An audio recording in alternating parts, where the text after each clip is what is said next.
Bismillahirrahmanirrahim. Assalamualaikum warahmatullahi wabarakatuh.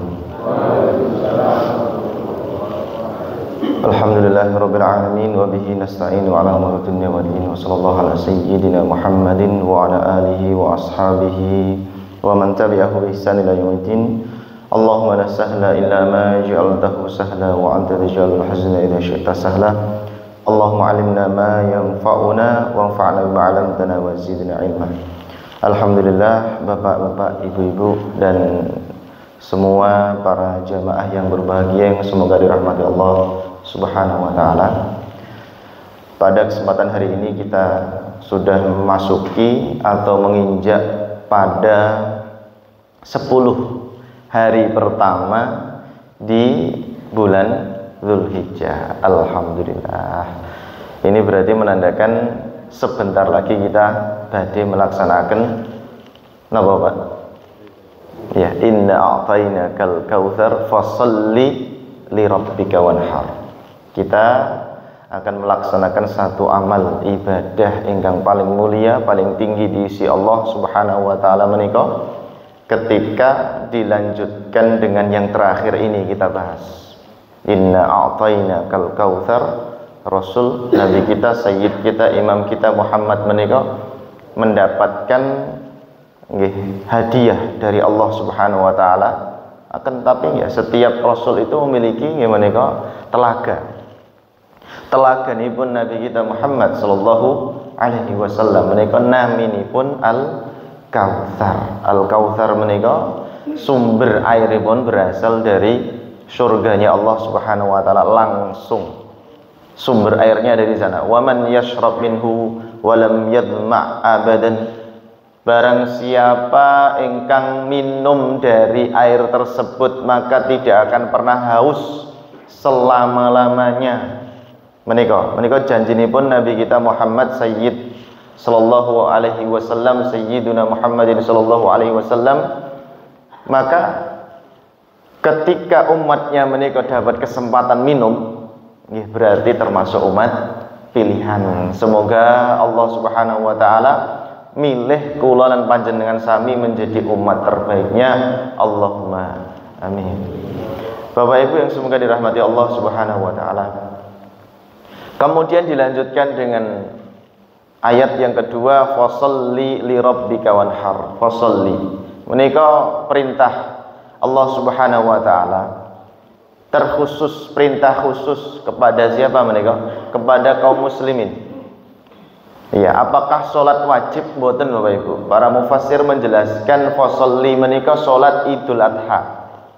Sholat Idul Adha yang kita akan selenggarakan insyaallah taala di 10 Dzulhijjah nanti menika hukumipun sunnah muakkadah sami dengan sholat Idul Fitri. Idul Adha menika memiliki hukum yang sama. Fasholli, sholatlah Idul Adha li rabbika wanhar. Nek sudah sholat, kalau sudah selesai sholat maka lanjutkan dengan nahar. Nahar menika adalah menyembelih hewan kurban. Masya Allah. Jadi nek misalkan kita bisa memaksimalkan 10 hari yang pertama ini dengan memperbanyak puasa, dengan memperbanyak sedekah, dengan memperbanyak silaturahmi, dengan memperbanyak qiraatul Quran, istighfar, taubat, sholawat, dan semua amal-amal soleh menika dilanjutkan dengan puasa Arafah tanggal 9, dilanjutkan dengan sholat Idul Adha, dilanjutkan dengan menyembelih hewan kurban, maka seluruh ulama, jumhur ulama tidak ada yang berbeda pendapat dalam masalah menika.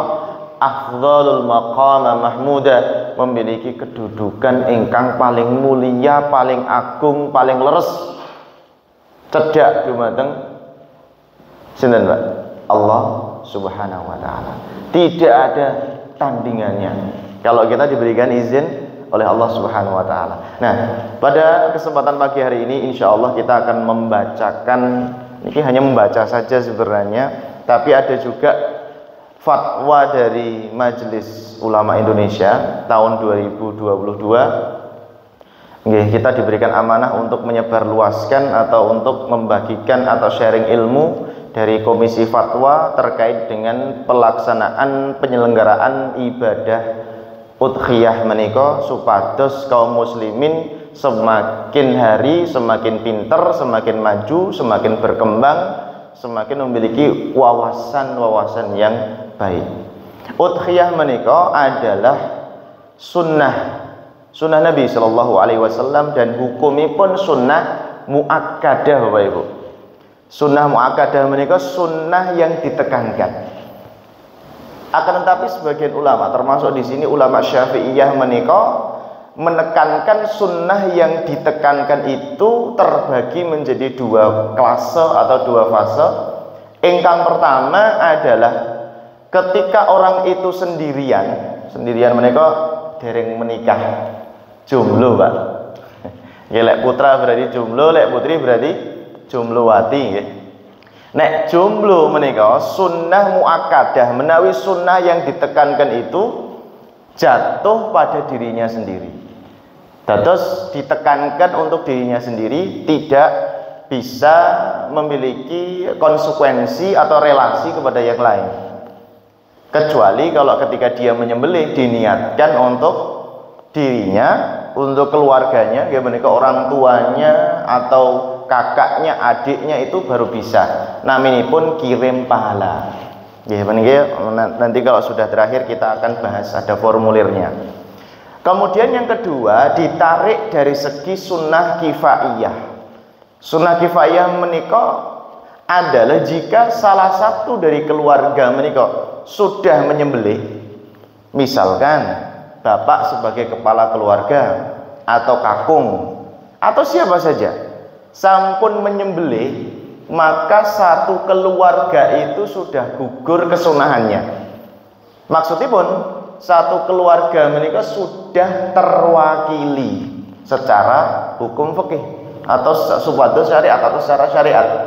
Akan tetapi kalau misalkan sebagian dari keluarga itu tetap pengen menyembelih, ya matur suwun, alhamdulillah, bapak menyembelih, ibu menyembelih, anak menyembelih, menantu menyembelih, cucu menyembelih, masya Allah, satu keluarga banyak korban yang disembelih, berarti banyak bagi-bagi rezeki yang dibagikan. Ya, tapi kalau misalkan hanya diwakili oleh bapak saja, maka anggota keluarga yang lain menikah sudah tercover, Bapak Ibu. Tercover apanya? Tercover kesunahan daripada menyembelih hewan menikah. Jadi sudah tercover, sudah terpenuhi. Itu tarikan hukum dari hukum sunnah muakkadah. Kemudian sunnah muakkadah ini diambil dari firman Allah Subhanahu wa taala tadi, fasholli li rabbika wanhar. Wanhar, salatnya salat sunnah muakkadah. Ibadah korbannya juga ibadah korban yang hukumnya sunnah muakkadah. Jadi muakkadah mereka berbeda dengan wajib, Bapak Ibu, kecuali kalau memang diniatkan korbannya itu adalah korban wajib. Korban wajib menika terbagi dua. Wajib dengan menunjuk menika langsung nunjuk korban. Nah, misalkan sapi ini menggolek, misalkan datang Idul Kurban, akan saya jadikan sebagai hewan korban. Nah, ini langsung, Pak, langsung bernazar, bersumpah, maka sapi menika harus disembelih dan tidak perlu diniatkan oleh si penyembelih ketika pelaksanaan menyembelih.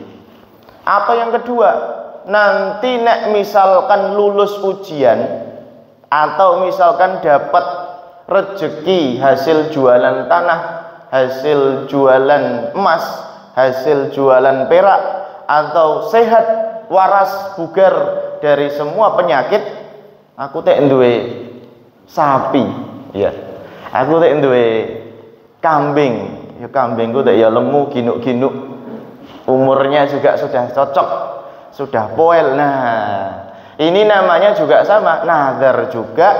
Maka nanti kambing ini juga sama, statusnya akan menjadi apa? Akan menjadi korban wajib dan tidak perlu diniatkan ketika disembelih. Menika.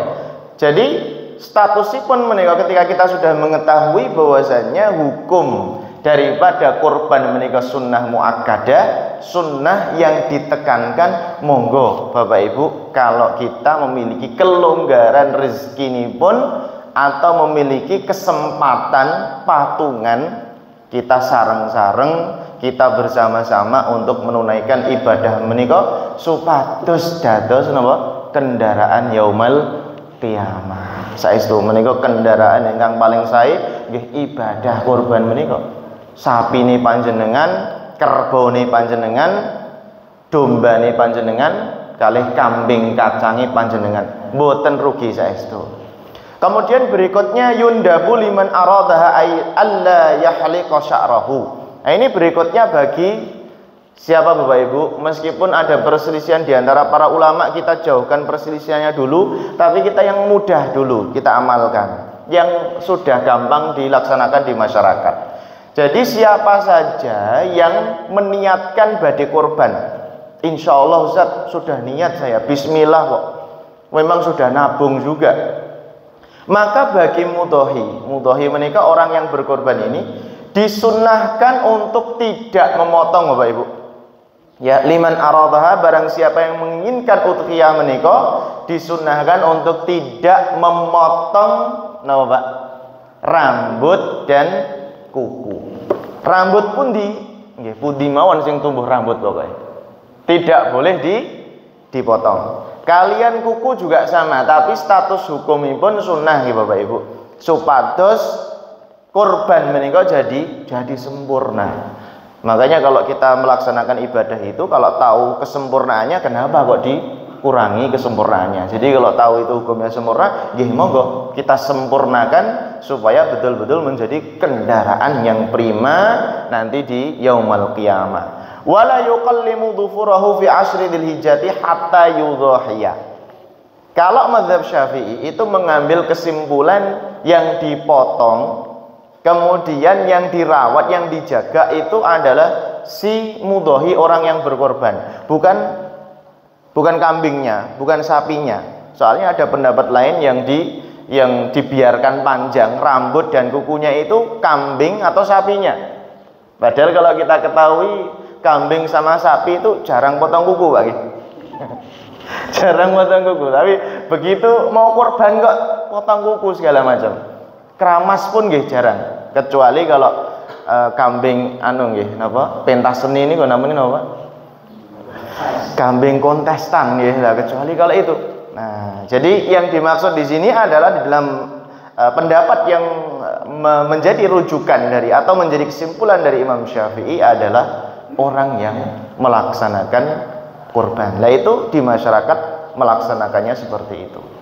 Kawayadkhulu waktuha, kemudian kapan waktu pelaksanaannya dimulai? Ini sedikit saya cepatkan Mbak ya, biar nanti diskusinya lebih panjang. Kemudian masuk waktunya idza tala'ati syamsu wa madha qadru sholatil aidi wa khutbataini. Kapan menika waktu penyembelihannya?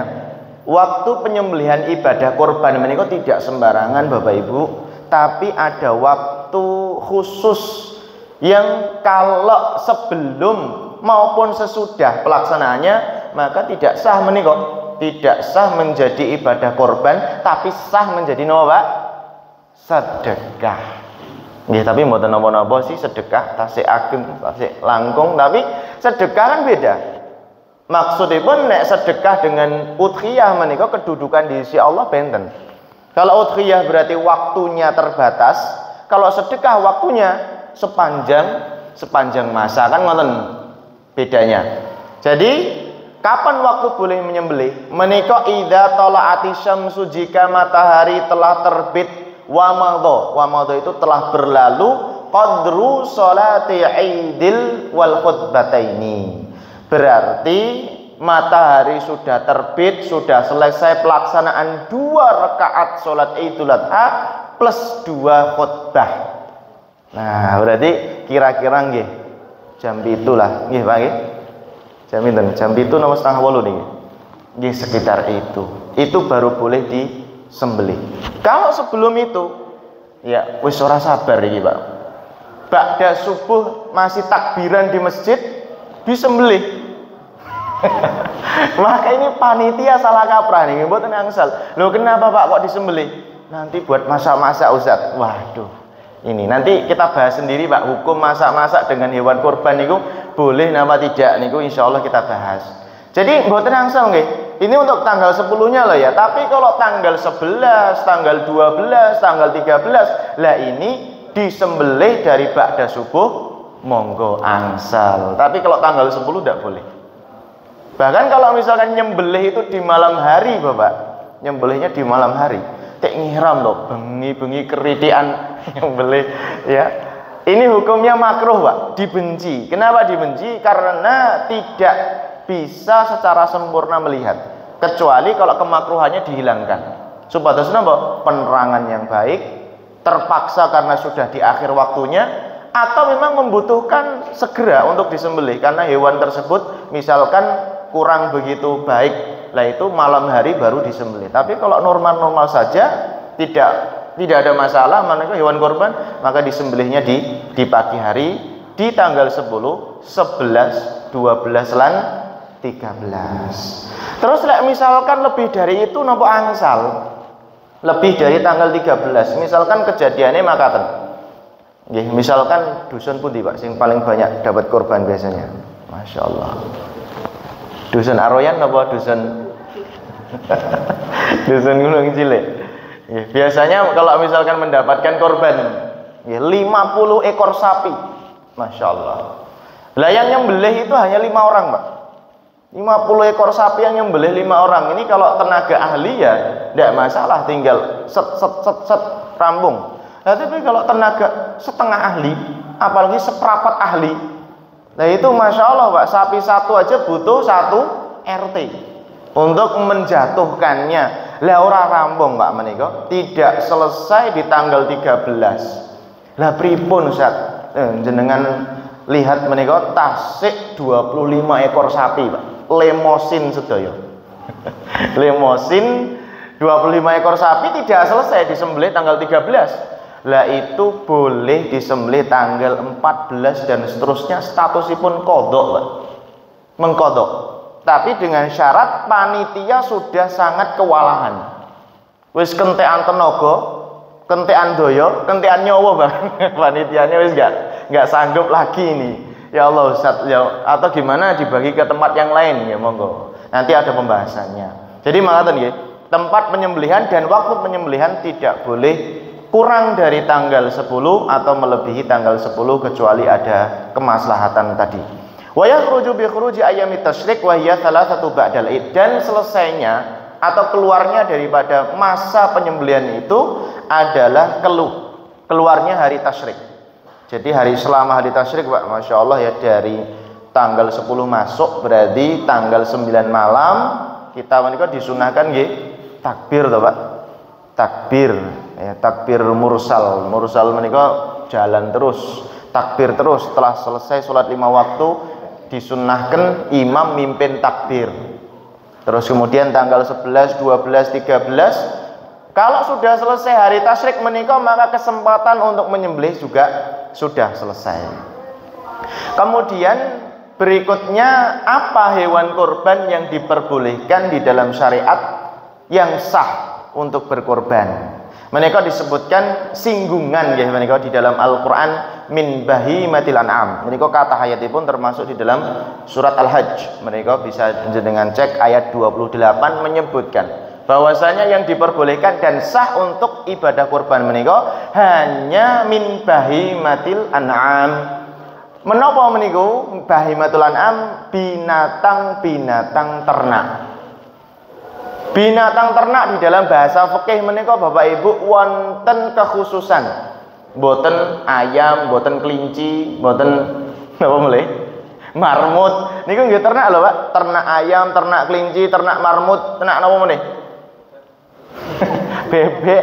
Menika nggih ternak. Tapi yang dimaksud bukan ternak menika.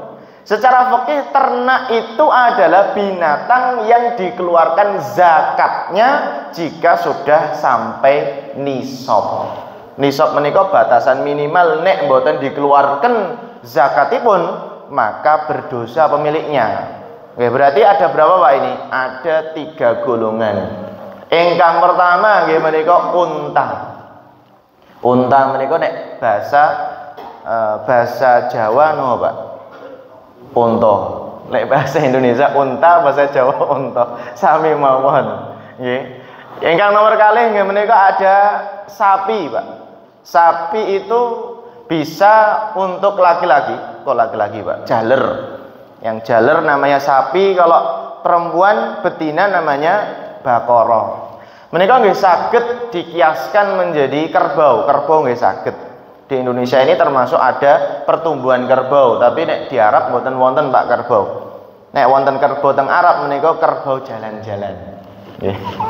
Kerbau lagi wisata Pak, mboten wonten kerbau teng Arab. Jadi teng mrika wontenipun nggih sapi. Sapi pun itu kiriman dari luar wilayah Arab. Kemudian yang ketiga menika wonten mendo. Mendo niku kambing terbagi menjadi dua.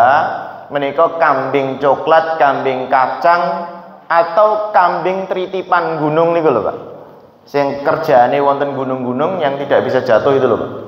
Napa niku kambingnya naminipun niku juga sama, itu status hukumnya juga sama sebagaimana kambing coklat. Ingkang berikutnya adalah kambing berwarna putih atau berbulu panjang, disebut dengan napa niku? Don, atau disebut dengan domba. Lah terus apakah setiap hewan menika langsung sah, Pak? Langsung boleh? Mboten juga. Menika wonten batas usia.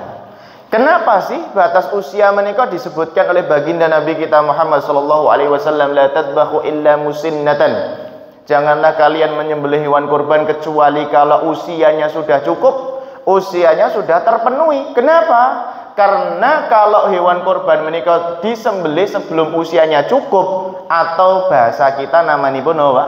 Poel, menika sebagian ada yang mengatakan dagingipun kathah lendire. Berlendir, Pak. Jadi kalau berlendir menika akhirnya apa? Banyak orang yang tidak suka, banyak orang yang akhirnya saling tidak mau untuk memakan daging tersebut. Makanya harus sampai pada usia yang sah, menawi usia yang diperbolehkan untuk ibadah kurban. Unta usianipun Mbak menika 5 tahun masuk tahun ke-6. Ingkang pertama. Unta menika 5 tahun masuk tahun ke-6. Kemudian sapi menawi kerbau. Sapi menika 2 tahun masuk tahun ke-3. Menika usia minimal. Kemudian berikutnya ada kambing coklat menika nggih sami. Menika ada 2 pendapat, tapi di dalam mazhab Syafi'i juga ada 2 pendapat yang memperbolehkan menika dimulai dari 1 tahun masuk tahun kedua, kemudian 2 tahun masuk tahun ke-3. Menika nggih kambing coklat. Nih, jadi 1 tahun sudah genap 1 tahun masuk tahun kedua. Tapi nek 1 tahun syaratipun sampun nggih, sampun poel nggih. Nah, tapi kalau 1 tahun belum poel maka kambing coklat ini belum boleh. Kemudian berikutnya 2 tahun masuk tahun ke-3 menika nggih kambing coklat. Kemudian yang terakhir menika wonten domba. Domba menika paling gampang, paling simpel, paling mudah.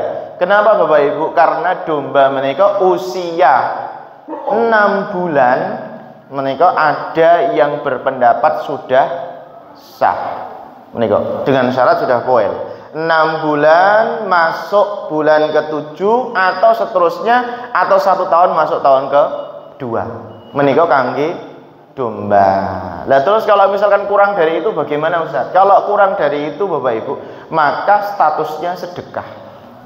Dereng angsal. Kalau kurang dari umur-umur itu. Kalaupun sudah di umur itu kok belum poel juga, misalkan sapi sudah 2 tahun teh ora poel-poel, lah pedagangnya pinter Pak, ditang, terus tang Pak, giginya ditawarek del, 1 copot Pak. Yang dimaksud poel menika adalah idza asqata ahadu misini, jika salah satu dari sin atau giginya itu sudah copot, tapi copot sendirinya Pak, ini bukan copot dikasih obat atau bukan copot ditang ya. Kalau copot ditang ini tidak boleh, mboten angsal Pak, mboten sah menika. Jadi murni memang sudah waktunya atau sudah masanya. Nggih, mangkaten. Itu untuk usianya. Kemudian berikutnya untuk masalah terkait hewan kurbannya. Apakah hewan kurban yang disembelih itu Hewan kurban yang sehat, apa hewan kurban yang setengah longkreh, apa hewan kurban yang seterusnya. Nah, ini dia ada hadis Nabi sallallahu alaihi wasallam rawahu anil Barra li khabar rawahu anil Barra bin Azib Abu Dawud wa Tirmidzi wa qala hasan sahih. Ini hadisnya hasan sahih. Annahu qala Rasulullah sallallahu alaihi wasallam arba'u la tajuzu fil adhahi al awra'i bayyin. Awra'uha wal maridah bayyin wal arja' bayyin. Nah, ini dia. Jadi yang tidak diperbolehkan adalah bagaimana hewan tersebut yang tidak diperbolehkan, Mbak, yaitu ada aib-aibnya allati tungkisulahmu, ada penyakit-penyakitnya, ada cacat-cacatnya yang diindikasi atau bahkan kita bisa melihat menika cacat menawi aib menika bisa mengurangi daging. Jadi kalau misalkan dagingnya terkurangi mboten angsal, Pak. Yang pertama arja menika pincang. Jadi semua jenis hewan kurban yang kita sebutkan tadi nek pincang mboten angsal dikurbankan. Pincang menika dinglang, Pak. Misalkan salah satu dari kaki depannya tidak bisa buat jalan, benar-benar tidak bisa buat jalan. Tapi nek misalkan pincang itu disebabkan karena kemurnian, misalkan lahir langsung pincang, Pak. Lahir ceprot cenger sudah pincang, sudah nggak bisa jalan. Lah ini tidak masalah untuk pemiliknya. Misalkan saya milik kambing kok lahir tiba-tiba menika sudah dalam kondisi pincang, maka saya pribadi menika boleh mengorbankan hewan tersebut. Tapi pribadi, Pak. Tapi nek dijual, ayo kambing korban pincang diskon 30%. Mboten angsal, Pak saestu. Menika tidak boleh. Nah, ini panitia pinter. Ya wis bismillah, diskon 30% kan lumayan kena nggo tuku pulsa. Lah, enggak boleh, Pak. Panitia tidak boleh beli tipe korban yang seperti itu karena korbannya tidak sah. Tapi kalau kepincangan itu berasal dari kasus, misalkan sapinya gede banget, Pak, besar, kemudian turun dari mana? Turun dari kendaraan, turun dari mobil, turun dari truk, turun dari macam-macam, Pak. Biasanya kan antara mobil andong menawi truk kan masuk korban ngangge Innova, Pak, ya jarang, Pak, gitu. Kecuali korban-korban terkhusus tertentu ya. Jadi turun kok ternyata panitia lalai menika sampai keliru menurunkannya, terjepit, masya Allah, sampai dingklang. Lah itu status korbannya sah, tapi yang berdosa sinten, Pak? Panitia. Panitia kurang hati-hati menika. Padahal asline pun sapi menika sak gede-gedene sapi tetep kalah karo sak cilik-cilike menungsa. Wis to. Niku lek ahline lho, Pak. Tapi lek mboten ahli, sak cilik-cilike sapi kalah karo sak gede-gedene menungsa. Lah buktinya aku, Pak. Saya itu mau nonton kambing saja itu bisa kalah, Pak, dengan kambingnya itu. Makanya, jadi perlu keahlian menika saestu. Yang pertama adalah pincang, yang kedua adalah aurok menika buta. Mboten angsal korban dengan binatang yang buta. Tapi nek minus angsal, Pak. Nggih, minus menika min setunggal, min kalih, min tiga tasih angsal. Nggih, tapi mboten wonten korban sing ngangge kacamata nggih. Tapi lek minus mboten masalah. Tapi lek buta menika adalah tidak bisa melihat sama sekali. Baik menika keduanya, baik menika salah satunya ataupun keduanya, mboten angsal, ndak boleh. Jadi harus bisa melihat, Pak. Nggih. Kemudian berikutnya al-maridah. Al-maridah menika memiliki sakit yang kronis. Sakit yang kronis menika sakit yang bisa mempengaruhi kualitas dagingipun. Jadi nek sakitnya itu hanya batuk, pilek, demam, gemberges, menika tasik bisa diobati kalih bodrek gitu. Nek kambing menika wonten bodreke mboten, Mbak? Wonten mboten? Obat batuk kalih pilek wonten to? Biasanya wonten to. Saya pernah ini kok pernah mendengar. Nek sapi disuntik nih, Pak Warno wonten nggih. Pak Warno gitu. Nek misalkan batuk pilek wonten obate, Pak? Wonten. Wonten obate, enggak usah khawatir. Ya, kecuali PMK, Pak nggih. PMK ini memang mewabah dan butuh panjenengan. Makanya, Pak, Bapak Ibu kula kasih bocoran. Pak Warno menika dalam banyak status yang saya dapatkan. itu ada dokter terbaik, lebih pintar daripada dokter manusia. Buktinya apa? Lek menungso teko kalian dokter, sik ditakoni jawab. Lorone napa, Mas? Yo ning nggon kene sakite. Lek Pak Warno ora perlu takon, langsung jelep mari gitu, Pak. Nggih, saestu menika. Ya dokter paling ahli menika dokter hewan. Karena sudah mengerti penyakitnya hewan. Kalau manusia itu masih butuh tanya dulu, tanya pun salah dosis. Nek salah dosis ya ada yang mati, ada yang meninggal dunia. Kalau nggak salah dosis ya rezeki ini masih bisa hidup. Ya, jadi itu sakit yang sakit parah. Berikutnya fa'in qallat hadhil asya. Tapi kalau misalkan tadi, Pak, ya pincang tapi masih bisa jalan. Kemudian kalau buta ya tidak sampai kalau misalnya ada pengaruh pada penglihatan tidak sampai tidak bisa melihat. Kalau sakit ya masih bisa normal, masih bisa hidup layak, maka itu tidak masalah. Wala tujzi'u al-ajfa, dan tidak boleh berkorban dengan hewan yang kurus. Saya melihat kemarin di video itu, Pak, hewan korban itu sapi, bukan hewan korban, mohon maaf. Sapi menika harganipun 4 juta rupiah. Masya Allah, pra surprise ini, Pak. 4 juta rupiah, tapi tulang rusuke kena dihitung. Jadi 4 juta rupiah menika tulang rusuke kena dihitung. Maksudnya pun lah itu kurus banget, nggak boleh. Dan jumlahnya banyak, Pak, ada 5 apa 10 dijual obral 4 juta rupiah. Lah itu kalau untuk sedekah boleh, Pak. Nggih, nama mulai nek nggih santri menika jangankan sapi, Pak, cemple aja yang belum siap sembelih duluan, Pak, nggih. Nah, seperti itu. Jadi kalau misalkan kurus banget tidak boleh, Pak. Harus gemuk, ya. Harus gemuk. Al-ajfa wal majnunah. Menika hewan ingkang gila. Nah, alhamdulillah wonten Pak Warno tanglet melih, Pak. Ciri-ciri hewan sing gila menika pripun, Pak? Lali kandang, lali omah napa lali kalih sing duwe, Pak? Pripun ciri-ciri? Soalnya kula ngisi kajian wonten pundi-pundi ketika menjelaskan ciri-ciri hewan yang gila niku dereng saged menjelaskan, Pak. Pripun ciri-cirinipun hewan yang gila. Nek manusia gila kan sudah ngerti nggih, Pak, ciri-cirine pripun nggih? Misalkan manusia gila lali katoan, lelek kewan kan pripun le katoan, kan memang nggak pernah. Misalkan seperti itu. Jadi kalau majnunah itu juga tidak boleh. Hewan yang gila itu juga sama, tidak boleh dijadikan sebagai hewan kurban.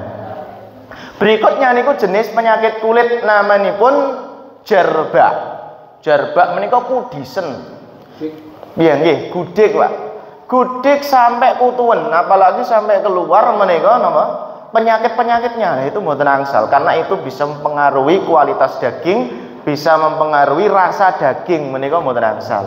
Jarbak menika tidak boleh. Nah, disembuhkan dulu, Pak. Disembuhkan dulu baru kemudian dikorbankan.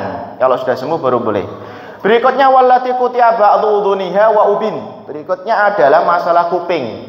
Kuping menika, Pak, kalau hanya sobek saja masih boleh, atau bekas dari tanda. Biasanya kalau misalkan kita beli kambing itu, Bang, ya, kambing, sapi, unta, kerbau, itu biasanya ada tanda warna kuning dan seterusnya, itu tidak masalah. Atau sobek tidak sampai putus, tidak masalah. Tapi kalau sampai putus menika mboten angsal. Tapi nek korn, maksuratul korn, nek napa niku tanduk menawi sungu menika tidak masalah kalau sungune buntung. Jadi sungu buntung menika mboten tumbuh sungu atau sungunya patah menika tetap sah. Menika lek sungu. Kemudian berikutnya adalah terkait dengan cara penyembelihan. Maka yang paling baik penyembelihan itu ada dilakukan dengan sendirinya. Kalau dia belum bagus cara menyembelih sendiri belum bagus, maka diwakilkan orang lain.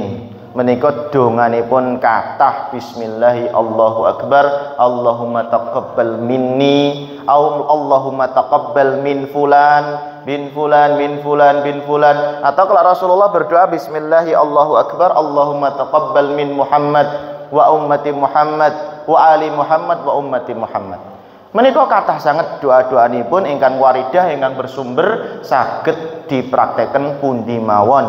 Tapi ada kekhususan bagi napa menika bagi hewan yang dinadarkan, bagi hewan yang diwajibkan tadi, nazar menika kan wajib, maka si penyembelih ketika menyembelih harus menyebutkan apa? Lek hewan menika nazare si bapak fulan, nazare si ibu fulan, supados napa? Supados dipisah. Kenapa? Karena hewan nazar menika tidak boleh dagingnya, kulitnya, jeroannya dimakan oleh orang yang bernazar. Mboten angsal.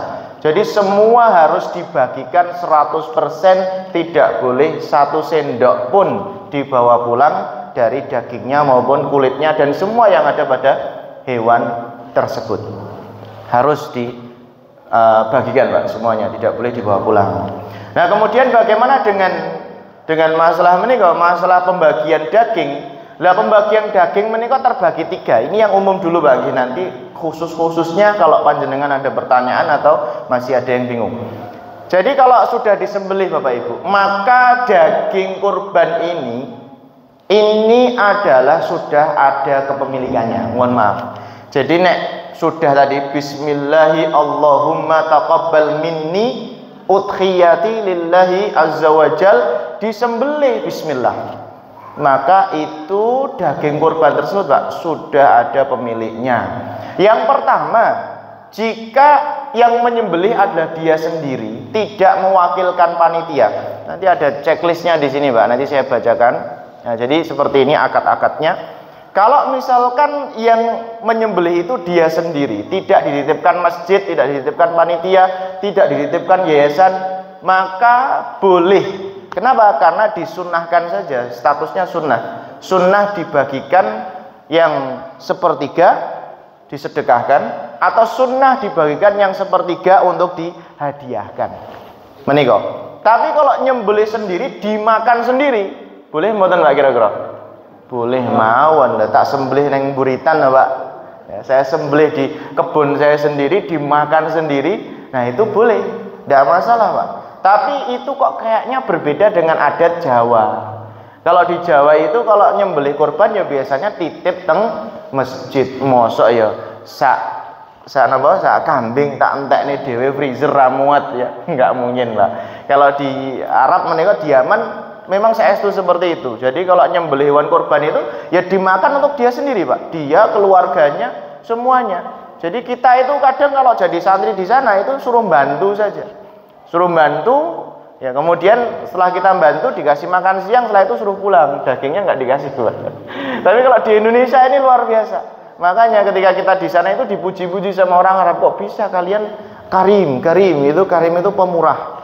Kenapa kok bisa? Apakah kalian uangnya sisa? Bukan kita yang uangnya sisa, tapi tidak ada kebiasaan di Indonesia itu lek jenenge daging kurban disimpen dhewe belum pernah. Sembelih dibagikan. Nah, jadi seperti itu Bapak Ibu. Jadi hewan kurban itu dagingnya sudah ada kepemilikan.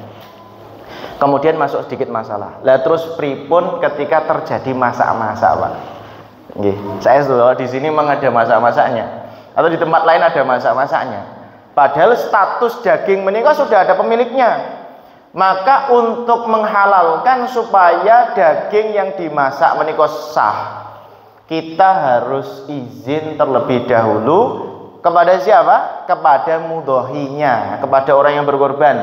Pak, Bu, boleh mboten nanti yang 5 kilo kita akan gunakan untuk masak-masak. Nggih, itu aslinya bagian kita, tapi kita akan gunakan untuk masak-masak. Oh, mboten napa-napa, tidak masalah, monggo jenengan masak. Tidak masalah. Nah, boleh, Pak. Kemudian ditanya lagi, Pak, Bu, boleh mboten nanti sebagian juga yang 5 kilo akan kita gunakan untuk upah si penyembelih itu loh, seharian. Pak, aslinya Pak, mohon maaf menika panitia kurban niku secara hukum fikih tidak boleh menerima upah. Niku hukum aslinipun. Jadi mboten angsal dapat upah, tapi lek wonten takmir masjid, wonten kas masjid, wonten baitul mal, kok baitul makmur nggih. Wonten napa menika donatur kok. Ya Allah, keringete kotos-kotos wis tak paringilah 500.000. Nah, ini boleh, tapi kalau diupai dengan daging kurbannya menika tidak boleh. Lah terus caranya pun boleh bagaimana? Izin kalian yang berkurban. Pak, izin nggih. Nanti sebagian akan dijadikan napa niku? Hadiah. Statusipun hadiah, bukan upah, Pak. Hadiah kangge si penyembelih sah. Menika angsal. Kenapa? Karena ada izin terlebih dahulu. Terkhusus dua hal menika. Yang dimasak kalian, yang dibagikan nggih panitia. Menika harus tertulis nggih menika wonten akadipun.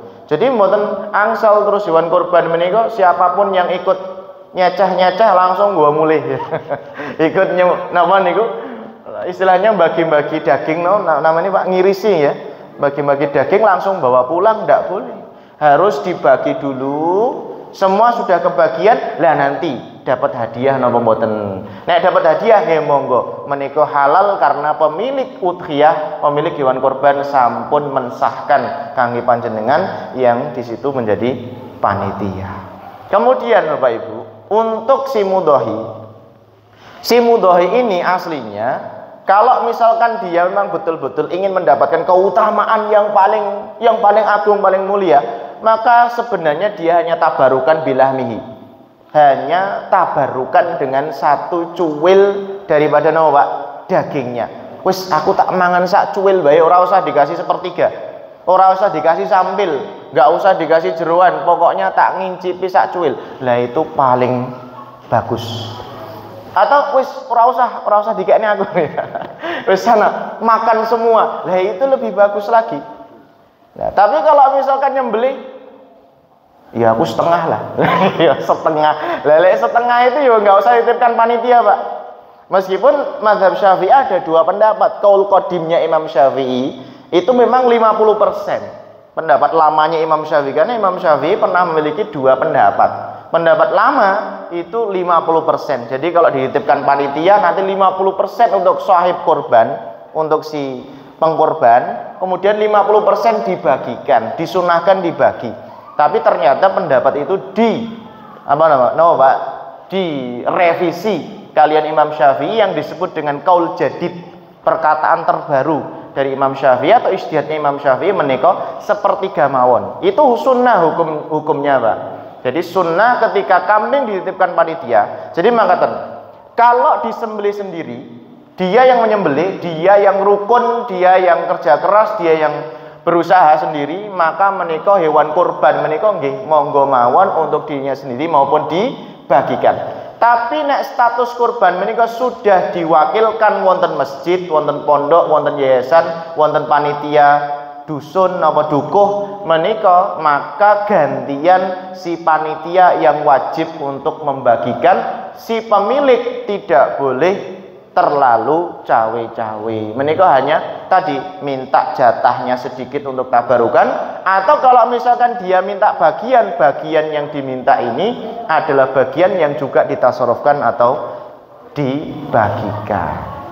Maka Bapak Ibu, itu sebagai awal dasar daripada kita untuk mengkaji fikih kurban ini. Jika nanti ada pertanyaan, monggo dilanjutkan pertanyaan. Jika belum ada, saya lanjutkan sekedik mawon.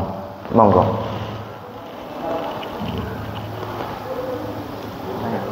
Ya. Nggih. Nggih. Monggo. Kerja bakti, nggih. Nggih, monggo. Matur suwun Pak kajian pagi. Baik, Bapak Ibu sekalian, menika kami buka pertanyaan diskusi. Menika nanti mungkin ada 3 sesi. Satu sesinya mungkin 2 pertanyaan. Untuk yang ibu-ibu ini pada tanggal nanti monggo dikasih kertas oleh panitia mungkin, atau langsung mic aja. Mic aja nanti akan dikasih mic oleh panitia itu. Monggo bapak atau ibu atau mungkin adik-adik juga mungkin, monggo kepada para jamaah yang dari tanggal mungkin permasalahan atau polemik wonten adat masyarakat biasanya wonten tentang korban. Monggo kita laku wonten. Alhamdulillah wonten menika.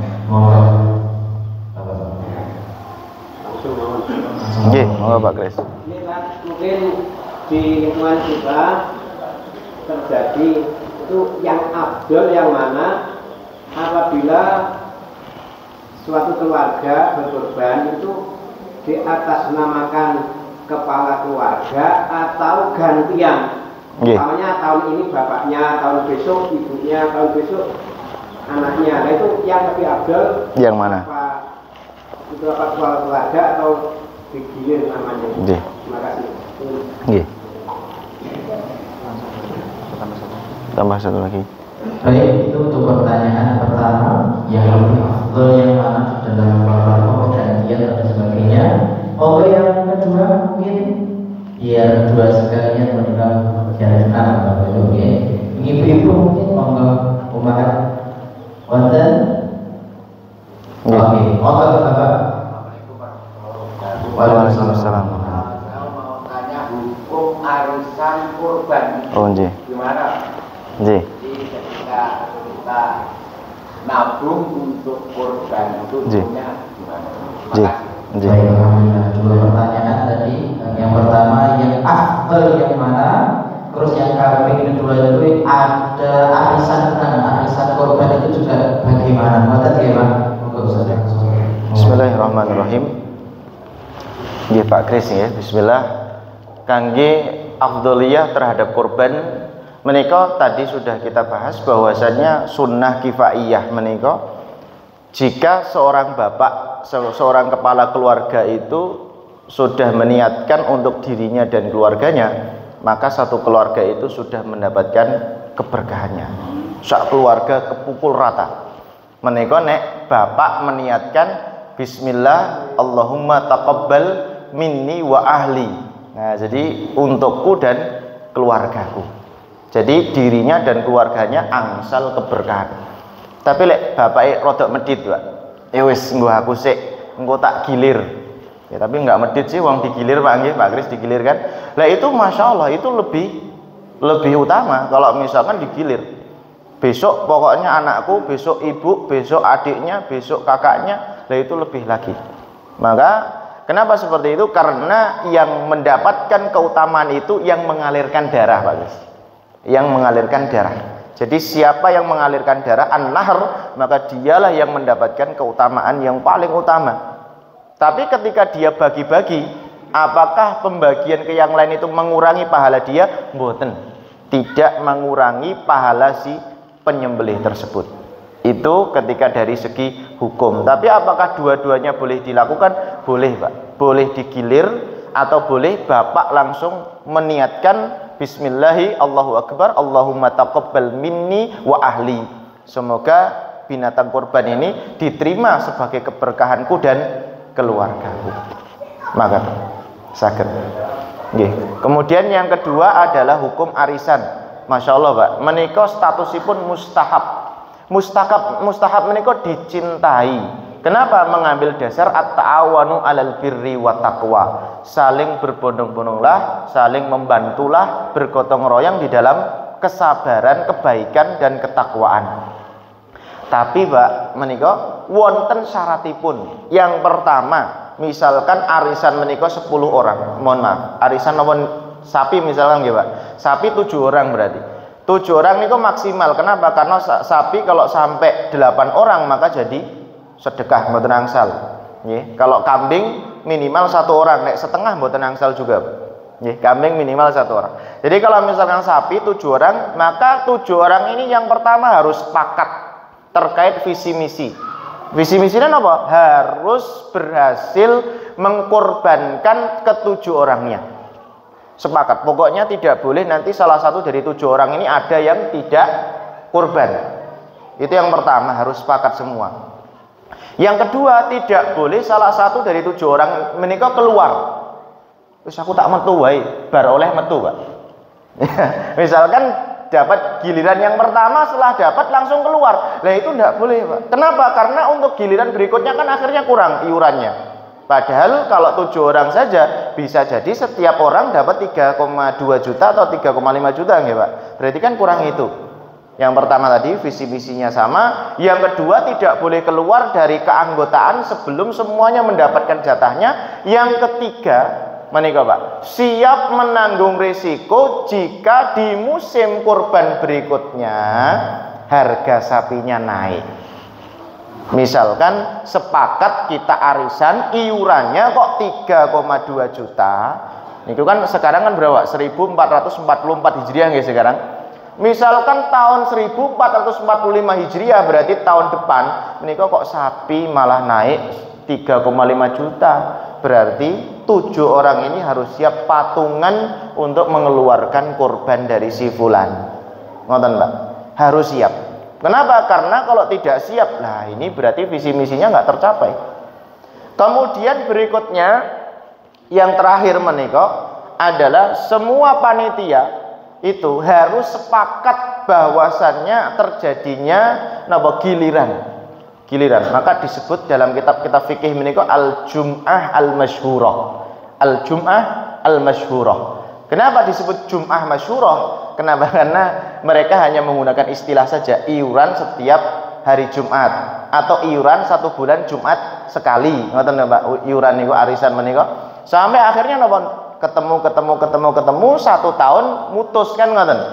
Jadi disebut dengan Al-Jum'ah Al-Masyhurah. Hari Jumat yang dikenal, hari Jumat yang disepakati oleh 7 orang itu supaya napa? Saling beriuran. Ketika sudah sampai di akhir tahun, jedul keluar terkumpul dana misalkan 23 juta, alhamdulillah Bapak fulan sudah menunaikan. Menika Ibu fulan sudah menunaikan. Kemudian adik fulan sudah menunaikan. Boleh loh Pak, berkorban untuk anak kita boleh loh Pak. Termasuk anak yang masih kecil boleh. Saya punya anak 2 tahun lebih dikit lah. Itu boleh dikorbankan tapi pakai uang saya. Tanpa izin. Tapi kalau pakai uangnya anak saya enggak boleh Pak. Ya. Misalkan anakku tak celengi Pak. Nduk iki nggo duitmu lho, bekal misalkan sangu bodo Pak nggih. Sangu bodo dapat 4 juta. Lah kok pas musim kurban bapaknya mencicil. Mencicil napa dijikok diambil duitnya buat kurban atas nama dia. Wah, apalagi atas nama dia Pak. Atas nama anak saja itu tidak boleh, apalagi atas nama bapaknya. Nah itu. Nah, tapi utang sih ya nduk. Lah utang dulu tidak masalah. Begitu juga ada tadi arisan Pak, ada juga yang menabung. Misalkan dikumpulkan di masjid ini atau masyarakat ini nabung. Di sini ada panitia nabung. Saat saya mau nabung kurban kambing tahun depan insya Allah 1443 saya mau nabung. Ya sudah, monggo mawon kapan saja dibayarkan kepada si panitia 100, 200, 300 per bulan, per kapan monggo. Kenapa? Karena dengan menabung ini Masya Allah Pak, ternyata niatnya semakin kuat. Kenapa? Ada jamaah ya di sekitar sini, daerah Sirnoboyo menika ada 37 mudhohi, padahal musola kecil itu mengeluarkan 5 sapi. Musola kecil Pak. Ya salah satunya dengan cara menabung tadi. Nggak terasa tiba-tiba, oh iya Ustaz harus tak lunasi, harus tak lengkapi. Tiba-tiba dapat uang goceng 500.000 biasanya di rumah hilang karena nabung kurban. Wis ke kurban saja. Jadi ada arisan, ada menabung, selama itu dengan cara amanah dan syar'i maka mustahab dicintai oleh Allah Subhanahu wa taala dan itu menjadi at-ta'awanu 'alal birri wat taqwa. Maka nggih, wallahu a'lam bishawab. Masih ada? Oh iya, monggo. Iya. Baik. Baik tadi Bapak Ibu sekalian, 2 pertanyaan sudah dijawab oleh Ustaz Muhammad Sugiarto terkait tentang yang makna yang afdol dan juga tentang arisan. Dan ini pertanyaan dari Ibu ternyata Masya Allah banyak sekali. 3 tapi isinya banyak ini. Dalam makna sudah bertanya begini. Baik, kami bacakan. Assalamualaikum warahmatullahi wabarakatuh. Ustaz mau tanya, kalau mau berkorban disunahkan untuk tidak memotong kuku atau rambut. Hal ini dimulai kapan sampai kapan Ustaz? Ya. Yang kedua, apakah yang disunahkan tidak memotong kuku ini hanya mudhohi apa seluruh anggota keluarga tersebut? Ustaz. Yang pertama disunahkan untuk tidak memotong kuku dan rambut dari 1 Dzulhijjah. Dari 1 Dzulhijjah sampai hewan kurban tersebut disembelih. Jadi tidak sampai tanggal 10. Kalau sampai tanggal 10 lah ternyata hewan kurbannya disembelih tanggal 11. Ya berarti keduluan 1 hari. Ustadz wis suker banget Ustadz. Nah, wis syukur banget ya. Bismillah jenengan pripun? Sabar napa mboten tinggal 1 hari. Kenapa? Karena panitia tidak bisa dipaksa. Nggih napa mboten Pak Tawo? Mboten saged dipaksa karena antri untuk nyembelih kurban menika saestu rumit. Maka bersabar sampai disembelih. Kemudian yang kedua, apakah yang disunahkan untuk tidak dipotong itu dia sendiri sebagai pengkorban, apakah keluarga dia sendiri, Pak? Bu, dia sendiri nggih, panjenengan piyambak, bukan dari keluarga yang lain. Karena nanti kalau keluarga yang lain mesakno keluarganya yang tidak bisa menahan untuk tidak untuk panjang dari kuku dan rambutnya. Dan itu pun kita harus sepakat dari awal bahwasannya menikah hukum yang kita ambil pendapatnya adalah sunnah. Jadi kalaupun ada masyaqqah, ada kepayahan maupun kesusahan ataupun kebutuhan yang mendesak yang harus dipotong, ya menikah tidak masalah untuk dipotong, tapi tidak mendapatkan pahala kesempurnaan dari kurbanipun. Baik, alhamdulillah pertanyaan sudah dijawab lagi, semoga bisa diterima begitu bermanfaat. Nah, yang selanjutnya karena ini juga masih ada beberapa pertanyaan. Misalkan kita berkorban atas nama orang tua yang sudah meninggal, apakah sunnahnya didapatkan anak-anaknya atau keturunannya? Terima kasih. Yang kedua, misalkan lagi daging korban saat membagi korban, ini orang yang berkorban memintakan untuk saudara yang tidak mampu, ada dasarnya, Ustaz. Yang pertama untuk daging korban yang diserahkan kepada si mayit. Yang disepakati dulu Bang, yang disepakati oleh jumhur ulama adalah ketika ada wasiat. Ada wasiat dari bapak, dari ibu, dari mbah, dari siapa saja sebelum meninggalnya wasiat menika. Nduk, nak, aku mengko lek mati. Kuwi lho, aku punya sapi, iki mengko korbanno ya. Nah, kalau seperti itu maka status hukumnya wajib harus ditunaikan menika, Pak. Dan pasti menika pasti sampai kepada si siapa? Si pewasiat. Karena sebelum meninggalnya sudah berwasiat. Tapi kalau misalkan dia tidak berwasiat sama sekali, misalipun, jadi ketika kita sebagai anak kok punya orang tua yang sudah meninggal, misalkan saya punya ibu almarhumah yang sudah meninggal, boleh tidak saya berkorban atas nama ibu saya? Lah itu terjadi perbedaan di antara para ulama. Ada ulama yang menjadikan itu sebagai hukum sah, sebagai hewan korban yang sah untuk ibu saya. Kenapa? Karena dikiaskan dengan sedekah. Karena sedekah itu sah untuk si mayit. Saya misalkan sedekah 100-200 ribu, itu sampai kepada si mayit. Wusulil mayit. Yang kedua tidak sah, Pak. Bapak Ibu, ini tidak sah. Dan ini juga pendapat mayoritas para ulama, ketika saya niat berkorban untuk ibu saya, maka jatuhnya tetap sedekah. Meskipun saya niatkan korban, tapi jatuhnya ke ibu saya jadi sedekah, tidak sah jadi korban. Kenapa demikian? Karena ibu belum pernah berwasiat. Ibu belum pernah berwasiat, belum pernah pesan, belum pernah nulis sesuatu yang harus saya tindak lanjuti untuk berkorban. Maka status jatuhnya menjadi sedekah. Kenapa demikian? Karena udhiyah itu adalah pelaksanaan ibadah yang mestinya dikerjakan oleh dia sendiri atau orang ketika masih hidup. Menika ingkang masalah kirim kangge mayit. Jadi paling tidak jalan tengahnya, meskipun itu pendapat tidak diterima sebagai udhiyah, tapi tetap jatuh menjadi sedekah. Menika lek kangge si mayit. Tapi pendapat yang pertama menika diperbolehkan langsung secara mutlak karena dikiaskan dengan sedekah langsung. Maka kemudian yang kedua terkait dengan fakir miskin. Meminta untuk saudaranya yang fakir miskin ya. Yang tidak mampu. Memang saestu Bapak Ibu. Jadi aslinya memang misalkan ya di wilayah ini terdapat fakir miskin yang banyak, yang cukup banyak. Maka sebenarnya hewan kurban menika yang paling layak untuk menerima pertama kali yang harus di-list. Menika yang paling fakir siapa, berikutnya yang miskin siapa, berikutnya baru yang mampu-mampu, nyusul ngoten lho Pak. Jadi kalaupun orang mampu itu ndak dapat bagian korban, tuku dhewe iso. Ngoten to? Nyate piyambak saged, tapi fakir miskin menika mboten saged. Makanya ketika ditanya terkait hukum naqlu lahmi al-udhiyah, apa hukumnya memindah hewan, memindah daging korban? Ini mohon maaf Pak, ini pendapatnya sangat getol sekali.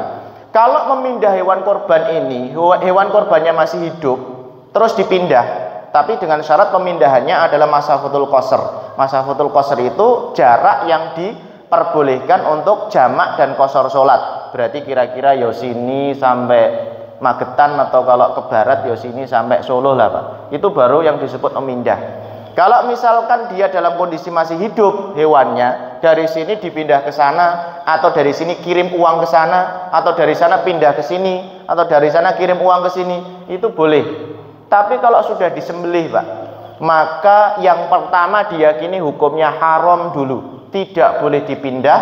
Hewan yang sudah disembelih di wilayah ini tidak boleh dipindah keluar dari wilayah ini sebelum apa? Sebelum daging-daging yang khusus, yang baik, yang sempurna dibagikan kepada sinten? Fakir miskin. Ben kebagian sik, ben seneng sik. Kenapa? Karena Idul Fitri itu bahagia, Idul Adha itu juga bahagia. Kalau Idul Fitri itu bisa dapat beras, bisa dapat pakaian, bisa dapat jilbab, bisa dapat mukena. Lek Idul Adha bisa makan yang enak, masya Allah syariat menika. Jadi bar duwe klambi sing apik, mangan sing enak, masya Allah. Jadi harus terpenuhi dulu, ya, harus terpenuhi dulu satu wilayah. Makanya ketika ada mengusulkan, Ustadz apa boleh saya minta untuk keluarga saya yang fakir miskin, monggo mawon, jenengan usulkan, apalagi kalau satu wilayah. Tapi kalau keluar wilayah, izin dulu kali panitia. Yang wilayah sini sudah terpenuhi napa dereng? Kalau sudah terpenuhi, monggo bisa dikeluarkan ke wilayah yang lain ketika di wilayah tersebut memang belum tersentuh dari hewan korban. Makatan insyaallah. Alhamdulillah, itu tadi jawaban dari Ustaz tadi. Ini ada satu lagi, dan tadi mungkin sudah disinggung sedikit Ustaz. Ini pertanyaannya adalah, apakah diperbolehkan memberikan sedikit daging korban kepada pemilik timbangan? Misalkan pinjam gitu ya, yang digunakan untuk menimbang daging korban, bagaimana hukumnya misalkan? Yang Bismillahirrahmanirrahim. Yang pertama status pemiliknya Bu. Pemilik timbangannya orang kaya, orang miskin, atau orang fakir. Pemiliknya timbangan dulu.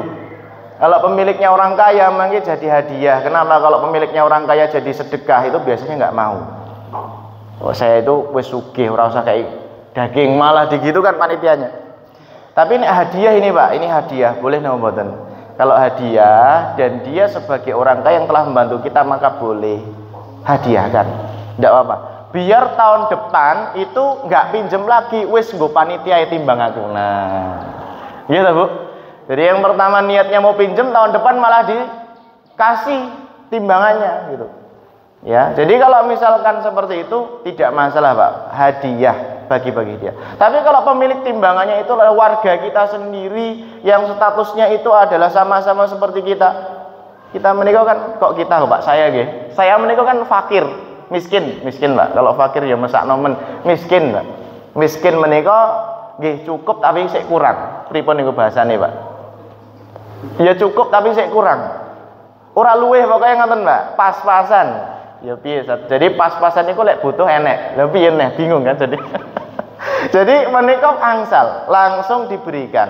Tapi kalau orang kaya menikah statusipun jadi hadiah. Mudah-mudahan dapat hidayah. Nggih. Baik, alhamdulillah tadi juga jawabannya dari Sujanto tentang tadi peminjaman milik atau timbangan yang begitu. Ini dulu Ustaz dilanjutkan atau mungkin monggo jika masih ada. Iya. Ini monggo jika masih ada yang mau bertanya. Iya, santai. Wah, langsung saya. Monggo Ustaz. Iya. Oh, ini monggo.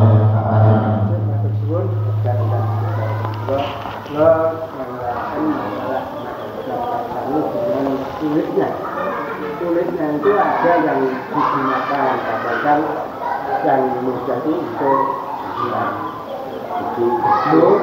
lalu juga kulitnya dijual, uangnya itu juga dimasukkan dalam kas masjid. Itu gimana? Apakah sah atau itu hukumnya diperbolehkan? Terima kasih. Atas soal, alhamdulillah itu sudah kemarin sebenarnya sudah dapat titipan pertanyaan itu saya terkait kulit ini. Kalau misalkan digunakan nanti mau digunakan beduk atau gimana, atau misalkan lebih baiknya dibagikan merata kepada yang tadi untuk seluruh masyarakat yang sudah menonton. Bismillahirrahmanirrahim. Kangge kulit, Pak nggih. Jadi yang pertama untuk kulit ini sebenarnya statusnya sama sebagaimana daging, Pak. Jadi tetap dibagikan rata ke semua penerima untuk kulit. Tapi kalau misalkan ternyata pada nggak mau, wis awakmu wae pada nggak mau, maka tetap harus diserahkan kepada orang tertentu. Tetap harus diserahkan. Nah, terus bagaimana statusnya jika dibikin geduk, kendang dan seterusnya? Itu harus ada pemiliknya, Pak. Pemiliknya dulu. Misalkan ini kulit buat Pak Warno. Nah, nanti Pak Warno ngasih ke masjid, baru dibikin beduk. Itu baru bisa, Pak. Tapi kalau langsung tiba-tiba masjid bikin beduk, itu enggak boleh, Pak. Kenapa? Karena kulitnya belum ada pemiliknya. Nggih. Jadi harus menjadi milik panjenengan dulu. Ya ini akad saja, Pak. Akad ya wis iki nggon tak pek ngonku, kemudian tak kekno masjid, nek masjid butuh. Kalau misalkan dijual, ini kalau misalkan tadi belum saya jelaskan nggih. Jadi kalau misalkan panitia kok langsung tiba-tiba menjual kulit, tiba-tiba nih, Pak, langsung dijual karena tidak ada yang mau, maka kurbannya jadi sedekah. Langsung, Pak. Jadi kulit, kemudian dagingnya, kemudian segala sesuatu yang ada di situ kok dijual, meskipun itu nanti uangnya untuk kas masjid, tapi kurbannya menjadi sedekah. Tidak boleh sebagian atau sebagian kecil dari binatang kurban tersebut dijual, meskipun kepemilikannya uang tersebut untuk kemanfaatan. Nah, terus bagaimana jika tidak mau semua? Kita grill ya, Pak, cari untuk fakir miskin. Ada nomor mboten? Kalau ada, Pak, Mbah, ini kulit panggeni panjenengan ya. Ora gelem aku lek kulit nang ora iso nrimo, ya wis. Jenengan trimo tak dolke, Mbah. Jenengan terima, saya jual nanti. Panjenengan nrimo duit purun napa mboten? Ya lek duit ya bismillah nangis. Biasanya kan begitu, gitu. Nah, maka panitia menjualkan kulit tersebut kepada yang butuhkan, Pak. Masjid ya boleh, misalkan yayasan ya boleh, yang mau bikin beduk ya boleh. Maka monggo siapa saja yang beli, lah uangnya diserahkan untuk si simbah tadi. Atau misalkan diterima dulu. Kalau misalkan mau diterima, uangnya pengen jadi khas masjid, ya harus ada orang yang terima dulu. Misalkan yang menerima ketua takmir, ini buat kas masjid, bisa nggak kulit ini? Bisa, tapi tak terima sih. Saya menerima kulit itu, kulit saya jual, uangnya saya sedekahkan ke masjid. Makanya, jadi tetap bisa, cuman harus melalui perantara kepemilikan, Pak, supaya sah dan berkah. Makanya. Harus ada perantara kepemilikan rumit terkait tadi kulit kurban yang biasanya juga di masyarakat kebanyakan mungkin ada yang seperti itu, Pak. Ibu ada Satisan. Monggo coba. Ini kan kayak macam gimana ya, siasat. Kemudian ternyata yang disiasati main siasat juga. Misalnya ini, panitia menyerahkan kepada saya misalnya, ini jenengan samping kulitnya, nanti uangnya dikasihkan ke masjid. Setelah kulit tak terima, terus tak jual, uangnya nggak saya kasihkan. Itu kan dia sah dari milik saya kan? Benar. Untuk disedekahkan apa tidak gitu ya? Tidak. Oh, enggak sedekah? Ya enggak apa-apa. Saya yang diserahkan, itu kan sudah jadi milik saya, ya sah dari milik saya. Enggak saya serahkan masjid. Berarti jenengan pados orang yang utun mawon. Sing mboten saged berpolitik. Itu kan berarti ahli politik niku ta. Ya nggak bisa berpolitik yang utun. Jadi ketika dikasih itu untuk masjid ya wes kasihkan masjid ya. Jadi sebenarnya sah, tetap sah. Kenapa tetap sah? Karena statusnya adalah kepemilikan. Jadi kalaupun ternyata Ustadz Ihsan nggak memberikan kepada masjid, yaitu haknya pemilik. Ya, haknya pemilik. Sudah tidak bisa si panitia ngungkit-ngungkit lagi. Masya Allah kayak 5 lembar loh. Ya misalkan 5 lembar. Padahal 5 lembar itu bisa berapa? Bisa dapat kambing 1. Tek ya ditilep. Masya Allah. Nah itu. Jadi seperti itu. Ya.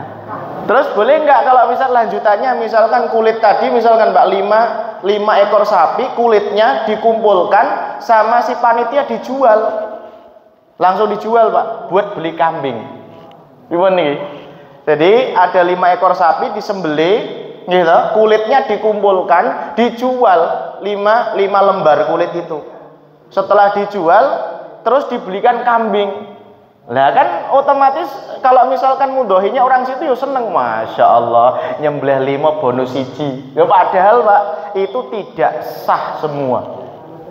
5 sapi itu tidak ada yang sah. Jadi apa nih hewan kurban. Lah terus bagaimana sahnya? Sahnya harus dibagikan dulu. Nah tapi kalau lagi-lagi tadi ketika dibagikan itu unsur politik ya. Maksudnya dalam artian enggak mau ya, ketika dikasih saya ya sudah untuk saya. Kok bisa buat beli kambing? Ya sudah. Berarti panitia bersabar dulu karena orang yang menerima tidak bisa dikeluarkan dan itu haknya si penerima. Maka insyaallah. Wallahu a'lam. Baik, alhamdulillah tadi juga yang ditanyakan oleh Ustaz Ihsan. Ibu Ustaz ini sudah sampai juga. Ada lagi mungkin ibu atau bapak aku apa mau nambah pertanyaan? Kalau ada adik mungkin yang pojok itu ada misalkan. Sampun cekap nih bapak ibu. Monggo nek tasih dibuka pertanyaan mumpung kan ada di kajian atau hati edisi Idul Adha atau Kurban 1444 Hijriah. Ini nanti bisa panitia kalau membutuhkan. Ya. Baik Bapak Ibu sekalian, mungkin khusus panitia mungkin ini merupakan panduan bagi panitia dan korban untuk memenuhi kriteria bikin kurban. Nanti di sini ada form ya tentang yang akan diisi, di mana ini bisa untuk panduan korban mungkin di tempat-tempat panjenengan dan mungkin yang membutuhkan sakit nanti bisa ke panitia panitia kajian Pak Adi ini. Pak D, forumnya Pak D. Dicukupkan dulu ini ya. Ya. Ya. Oke, demikian dari kami. Wabillahi taufiq wal hidayah wa ridha wal inayah. Wallahu muwaffiq ila aqwamit thoriq. Assalamualaikum warahmatullahi wabarakatuh.